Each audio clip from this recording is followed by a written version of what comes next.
Hello and welcome to the Tearooms Secrets podcast. I'm your host Tina Jessen, and if you're new around here, I'm the tea room owner who turned a single scones recipe into 4 tea rooms in the USA. Since then, I've been on a mission to help other passionate tea time people like you to achieve the same financial freedom doing something you love. Well, welcome to podcast episode number 1. I am so excited to be here and bring you all this lovely yumminess. So what have we got in our show today? Well, we're going to be looking at tea rooms in the news. This is going to be a regular feature where I scan various news outlets and find out which tea rooms are actually making it through their PR into the news. And we'll be featuring a business from Sheffield in England and a bubble tea company. We'll also be looking at an historical property of the week. This is a National Trust property again in England. From the USA, we have Amanda's Farm to Fork, and I'll be giving you a few ideas on how you can do some of the same things in your business to get more revenue. How exciting is that? We'll also be looking at the historical tea rooms that are missed, those that have come and gone over the passage of time. And at the end of the show, we'll be looking at the Yelp list of high tea experience, and we'll do a rundown of the top 20 across the USA and Canada. And at the end of the show, I'm going to be giving you some marketing tips that you can use in your business. So stay around until then. Now let's get started. So let's talk bubble tea for a moment. It's something that has recently come to the UK and has kind of hit the UK market by storm. I know it's been in the USA for several years. There's a new tea room that has opened though called Tearooms, and this is a bubble tea experience. And customers can adjust the amount of ice, which is obviously going to be fantastic when it is a cold, icy, cold day. You don't want too much ice in your tea.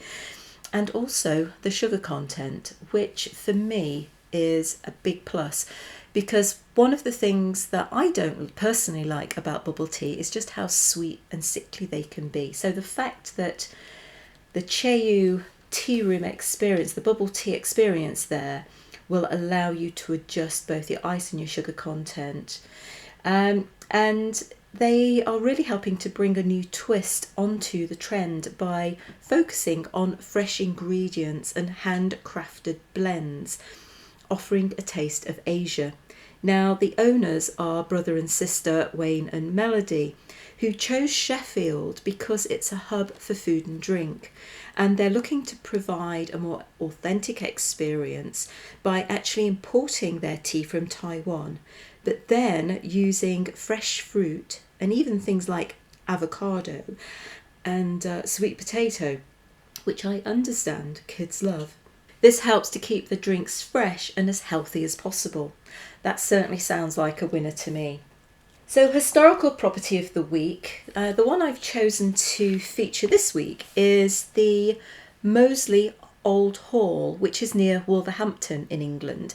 This is a National Trust property and has raised over £200,000 to transform the Stablecroft Meadow into a children's adventure playground with accessible footpaths suitable for wheelchair users.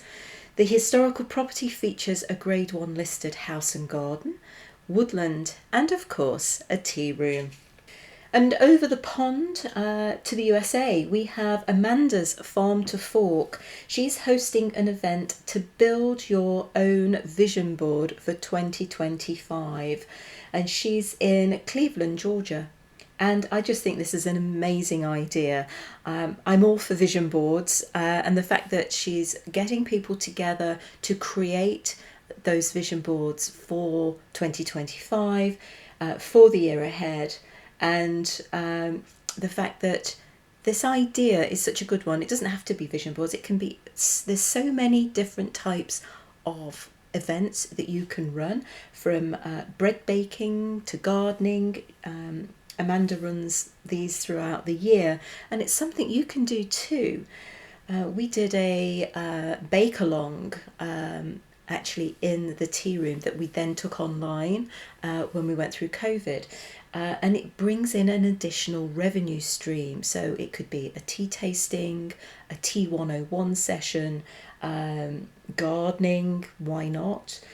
Bread baking, oh my goodness, that would be insane. So have a think about what kind of special events, not necessarily tea themed events, but would sit alongside an afternoon tea or tea and scones or something along those lines. So it brings people in, it draws people in, we start to get groups together, and you can enjoy a nice cup of tea and some pastries, cake, scones, do the full afternoon tea as well. Now, moving on, we're going to look at historical tea rooms that are still missed, and we're covering the iconic Ayres Tea Room in Indianapolis. And for those that have been around a while or those that know me already, you'll know that I spent 14 years in the Indianapolis area and ran 4 tea rooms there up until 2022. When I moved back to the UK. But the Ayres Tea Room, so many people still remember it. So many people talk about it. It used to be situated on the 4th floor of a downtown department store. And the tea room's chicken salad and chicken velvet soup are still talked about and are missed and are often attempted to be recreated against great criticism, because nothing tastes the same as it did at the Ayres Tea Room, so I'm told. And it opened in 1905, so that's going back quite a long way, and it was very popular until it closed in the 1990s. Its height of popularity was in 1929. But interestingly, this tea room has since been recreated in all its finery and glory and architecture and interior design in the Indiana State Museum. Now, I can't vouch for how good the tea is compared to what it was in the original, but isn't that just amazing that not only are people telling me about it years and years after it closed, but that it's been remembered and is such a feature in Indianapolis that it has actually gone into the State Museum. I just find that incredible.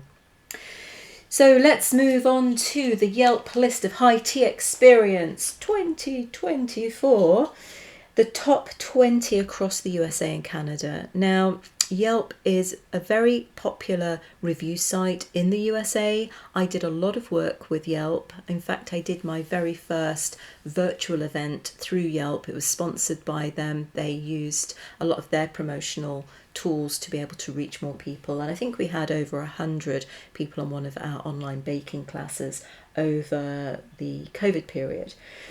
So I do like Yelp. It's not a thing here in the UK, so unfortunately if you're a UK business, you're not going to ever appear on this list, but there are some learning points and some marketing tips that will still apply to you. So listen on and, just have a listen to what we've got coming up. So let's start with, I'm going to start at number 10 actually, and we're going to work our way up, I think. Just because 20 is quite a lot to read out for you. But you can find this just by searching Yelp High Tea Experience Top 20 and you'll find the complete list there. So let's start at number 10. McHugh's Tea Room and Gifts in Bel Air, Texas. Number 9, Mary Cassette's Tea Room, Philadelphia. Number 8, Dojo Tea Lounge in Oregon. Number 7, the Tea Terrace, Las Vegas, Nevada. Now, number 6, Tea at 1024, Honolulu, Hawaii. Congratulations there. Now, I've actually got an interview that I did a few years ago for Tea Room Secrets with Tea at 1024, and the fact that they're at number 6 means that she's listened to some of the marketing advice I gave. So I'm very pleased to see her at number 6. The Griffin Tea Room, Savannah, Georgia is at number 5. Courtyard Tea Room, Boston is at number 4. Babes Tea Room, Denver, Colorado, number 3. Number 2, another one I recognise, the English Rose Tea Room, Carefree, Arizona, fellow Brit and my mentor when I got started.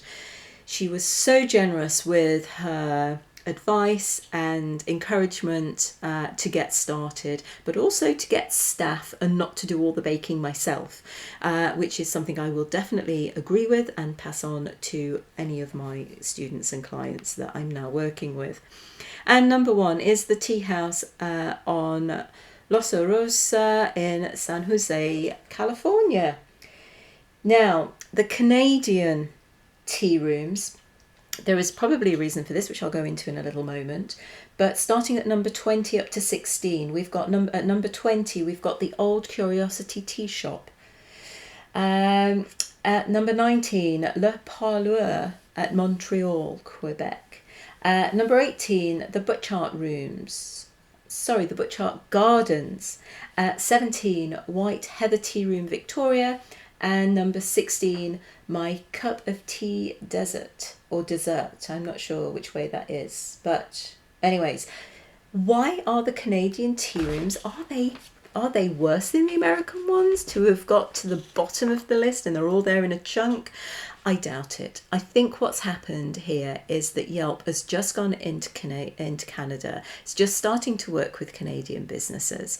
And as a result, they have just crept in at the bottom of the list. But let's have a think about the marketing implications of getting onto this Yelp list.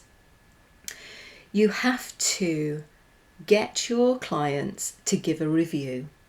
To get a review, you need to have a free listing. It's not a paid for listing, it's a free listing on Yelp. Now, they will push you to pay, but you don't have to. Just have the free listing.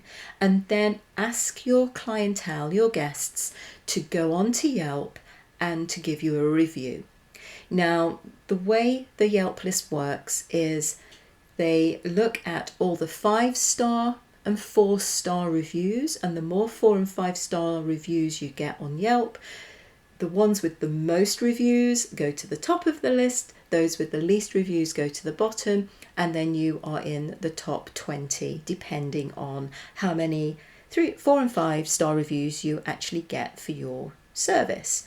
Now, if you've not got the listing, and it's a free listing in the USA and now Canada, and you are asking people to review your site and your service, should I say, then you have a chance of getting on this list.